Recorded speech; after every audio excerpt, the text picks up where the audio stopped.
Welcome to The Explainer. Today we're diving into a historical context that might just change how you read huge parts of the Bible. We're going to step back in time, into the world of the New Testament authors, to see how exile, tribulation, and the Messiah weren't separate ideas at all, but really just one single powerful story. A story that, honestly, many of us have largely forgotten. Our source paper kicks things off with this quote, and it really sets the stage. Modern eschatological discourse suffers from a peculiar amnesia. What it's saying is that when we talk about the end times, we've kind of forgotten the world the New Testament writers were actually living in. And because of that, we might be unintentionally twisting their message about the future. And this slide, it frames the whole problem perfectly. Over on the left, you've got our common modern ideas, right? The tribulation is some future event, the Babylonian exile is ancient history, and Jesus' mission is mostly about my personal salvation. But look at the right. That's the hidden context, the worldview of the authors themselves. For them, the tribulation and the exile were totally interlocked. The story of that exile was still going on, and Jesus' mission? It was specifically to bring that exile to an end. So what is this amnesia we're talking about?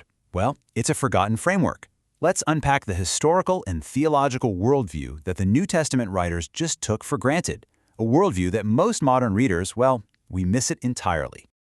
Okay, this is the first and probably the most crucial piece of the entire puzzle. If we want to understand the drama of the New Testament, we have to redefine what exile meant to people in the first century. Here's the kicker. For them, it wasn't over. So here's the hermeneutical key, the absolute game changer.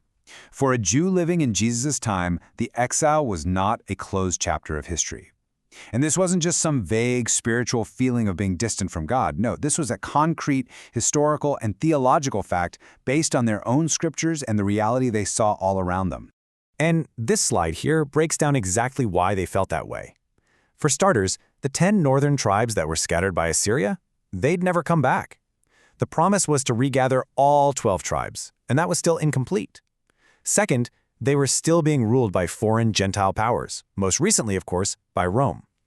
And third, and this one is huge, God's manifest glory, the Shekinah, which left the first temple, had never actually returned to the second one. Sure, the building was there, but theologically speaking, it was empty.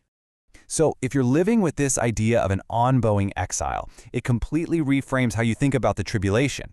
I mean, if the exile itself isn't over, it makes perfect sense that the suffering that goes along with it wasn't over either. You see, when the prophets and later Jesus start talking about the tribulation, they aren't just inventing a new idea. They are pulling language directly from the Old Testament, especially from Jeremiah's description of the Babylonian exile. He called it the time of Jacob's trouble. So, the tribulation is understood as those intense, final sufferings, the birth pangs, that would finally end this long exile and kickstart the restoration. And this right here is the key insight. They didn't see it as, first you get a 7-year tribulation, then you get a 1,000-year kingdom. It wasn't like that. Instead, the tribulation was the very process through which the restoration would be born.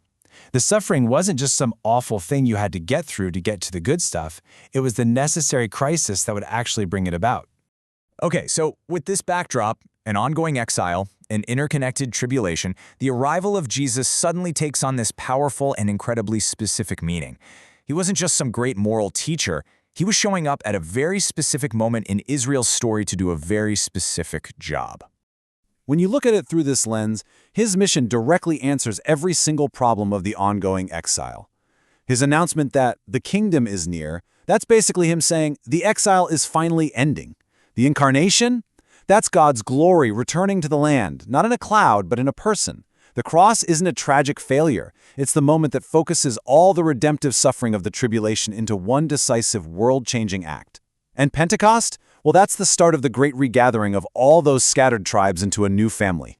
This brings us to a really powerful theological framework that, honestly, it runs through the entire New Testament. It's the key that unlocks so many apparent contradictions, especially when we start talking about the end times. This leads to a tension that you see everywhere in the New Testament, this idea of already, but not yet. The Messiah has already come, but his final return is not yet here. The events that end the exile have already begun, but their final consummation is not yet here. The tribulation has already happened in the suffering of Jesus in the early church, but a final climactic great tribulation still awaits. Now, this isn't a contradiction, it's the pattern of how God works in history. The decisive victory has been won, but the final mopping up operation is still to come. So what does all this mean for us today? Well, if we understand this original context, it really challenges three very popular, and I mean foundational ideas in modern end times teaching.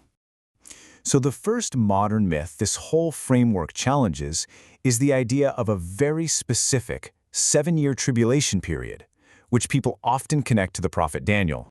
Here's the thing you have to understand. There is not a single verse in the entire Bible that explicitly says the tribulation will last 7 years, or the tribulation is the same thing as Daniel's 70th week. That connection, which is the absolute bedrock of so many popular end times charts, is a theological inference. It's a system that's been built on the text, not a direct statement from the text.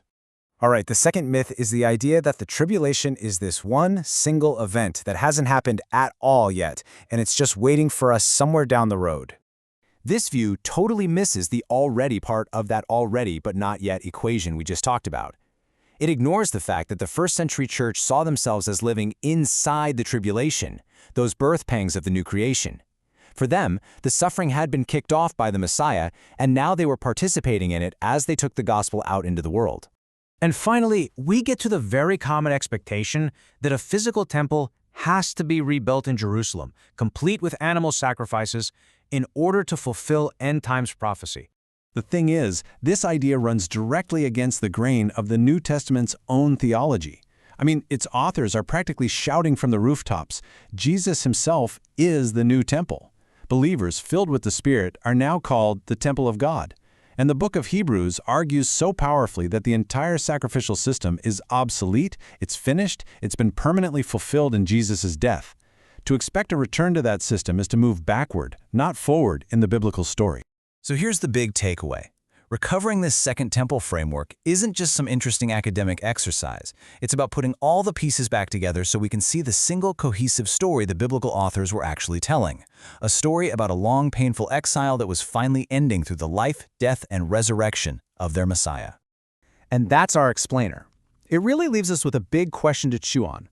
How does your reading of the Bible change when you see it not as a collection of disconnected verses, but as the climax of one long story about the end of an exile? Thanks for joining us.